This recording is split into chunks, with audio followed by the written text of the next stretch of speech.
This is us, a family of five that loves the outdoors and adventures. Our kids love being outside, taking chances, and getting messy. We love watching them gain confidence in themselves and making memories together. We work hard and we play hard. We expect big things from the kids, and they rise to meet our expectations. We've stayed active, ate pretty clean, and we stayed healthy. Our only trips to the doctor for years have been annual checkups and the occasional injury from playing hard. Normal things like a couple of stitches and a broken bone. We stayed so healthy until all of a sudden we didn't. One of the kids got sick, really fast. Type 1 diabetes, something that wasn't on our radar at all. Now we are navigating as a family how we tackle a disease that is so devastating if not proactively managed. There's a path well traveled, but we know where that leads. Heart disease, nerve damage, significant vision problems, gastroparesis to name just a few, and even a shortened life expectancy by 10 to 14 years. Then there's a path of proactive management, one that accepts the diagnosis but not the common complications. Far fewer people have taken this path, but knowing that we don't want the other outcome, why wouldn't we choose this way instead? So we have one question for you. Can you tell who has diabetes? The kids have the same activity levels, the same blood sugar levels, the same childhood experience. And shouldn't that be the goal? Since diagnosis, we've prayed harder, cried harder, and loved harder than ever. We don't have it all figured out, but join us as we navigate how to fiercely preserve their childhood with this new challenge, as we choose the path less traveled. Join us as we go rogue. Well, good afternoon. Welcome to Rogue Diabetes. My name is Sean. This is my wife, Trish. We recently have had one of our children diagnosed with type 1 diabetes, something that we were not prepared for, and honestly, I still can't spell endocrine, but we just want to offer a channel here with us as we go through and hopefully have some insights and some things that we wish we'd have known to start with. And I guess up front, I'd like to let you know that, hey, we're not doctors and we would never disparage anybody in the medical community. This is just how we are finding a successful way for us to manage diabetes in our family. So what's in the name? Rogue Diabetes, we chose Rogue because we discovered right away that the instructions we were given when we left the hospital after diagnosis just didn't make sense. Once we were past the initial relief that, hey, we get to go home, we get to have our family together, it just didn't make sense. So the script that we were given, we decided we needed to find another path, a path that made sense and was still scientifically sound. And so Rogue means going off the expected script, which is what we are doing and having great success. But what we have found, because we've had different experiences in life, is that just because something is written in a book doesn't mean that is always true. So we're willing to challenge that. We're thankful for people out there, especially like Dr. Bernstein's Diabetes Solution. And if you're new to this world, I'll tell you this book right here is a godsend.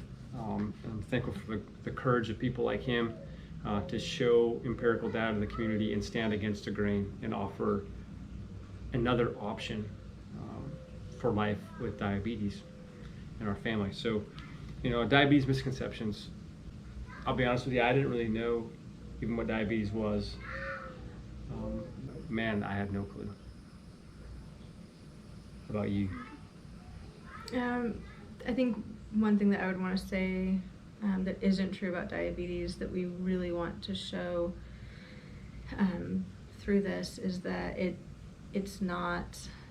doesn't have to limit what you do. You have to be smart, you have to be prepared, more prepared with diabetes. There are some logistical things and things you just need to be prepared for, but it hasn't limited us as a family. We love adventure, we love the outdoors. Our kids are very athletic, very active, and we just want to show a way of managing that doesn't require us to force our child or our family to slow down because we have to be worried about dramatic changes in blood sugar levels. So that was one misconception that I had, was that the diabetes limits you greatly to what you are able to do or how hard you're able to do those things. Yeah, so we've kind of developed a moniker within our family that we want our child to be empowered and conquer life with a diagnosis and not be limited in life because of a disease. And not let that disease like be his identity. Like it's just something we manage as a family. Absolutely. We kind of eat paleo, Whole30ish already, and so it hasn't been a huge adjustment for us in this low carb diet that we'll tell you about, and you will see as we film these things, film these videos, and you get an insight into what it looks like. But it just didn't seem right that we were having to add all these carbohydrates into our diet just to account for the insulin that was being prescribed. So it's like we were eating just to make the medication work instead of adjusting the medication to how we eat and what our child needs. And so that's one of the first major misconceptions that we'd like to address. And then I'll tell you that we bought into it hook, line, and sinker for the first couple of days because it's just so relieving when you don't know what's going on with your child and all of a sudden you realize that here's a diagnosis, there's a path now to figuring out a solution. And the mainstream medicine, because we trust our doctors, because they are incredibly intelligent people. And they tell you, here's what you're gonna do. For us, for example, was he needs to have about 75 grams of carbs per day. He needs to have, per meal. Yeah. And you need to give him 1 unit of fast-acting insulin, rapid-acting insulin, for every 25 grams of carbs per the meal. And you round, 12.5 you go up, anything below 12.5 you go down, and it's going to be okay. Well, and so it just didn't seem right. So we were getting these huge spikes and these highs in blood sugar followed by these dramatic lows, and we were then having to feed other foods to get his blood sugar back up. And it just sends you on a roller coaster that honestly becomes emotionally taxing for you as a parent, and it becomes physically taxing, and it takes a physical toll on your child. So it just didn't seem right.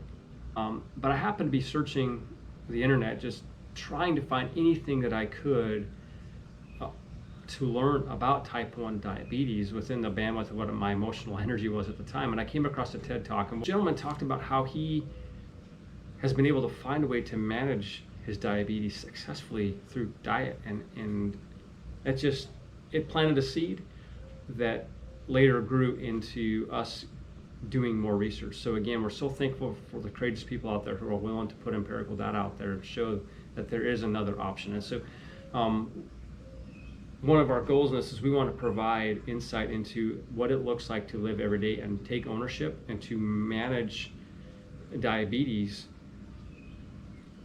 with not accepting the status quo, with not having to settle for the SAD, the standard American diet, and the treatment plan that goes with it.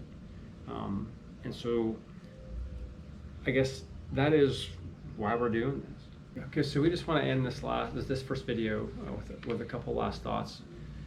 First, we just want to offer encouragement. Hey, you can do this. It is going to be okay. It is manageable. If we can do it, I know you guys can do it. And want to restate our goals with this. Other than offering encouragement, we want to offer a glimpse into what it looks like day to day to do this, and by somebody who has recently been through right where you may be sitting.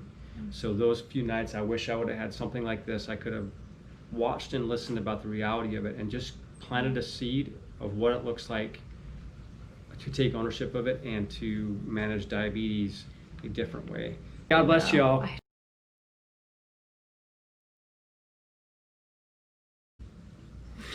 Stop rocking. We're new at this. It's going to take us a Stop, no, while. focus. Focused. I'm focused. So, searching. There you go. Say that part again. So, Don't rock. Smile. Be pretty. Don't laugh. No, look friendly. Not too friendly. So, I think it was the first night in the hospital Don't scratch your head. for Trish.